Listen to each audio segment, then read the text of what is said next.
पेश हुआ, पेश हुआ। अस्सलाम वालेकुम, welcome back to Fiza food diaries. आज का व्लॉग जहाँ से स्टार्ट करते हैं, ये है सुबह का टाइम। हम बाहर जा रहे थे और हमारा अचानक से प्लान बना कि हम कहीं पर फ्रेंड्स गैदरिंग रखते हैं।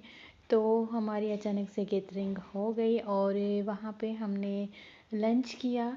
भूख कम थी लेकिन फिर भी दिल चाह रहा था कि अगर आए हैं तो कुछ तो खा लें। अगर आपको इसी तरह के मिनी व्लॉग्स वीडियोस पसंद है तो हमारे चैनल को सब्सक्राइब कर दें और मज़े मज़े की रेसिपीज़ वीडियोस देखें।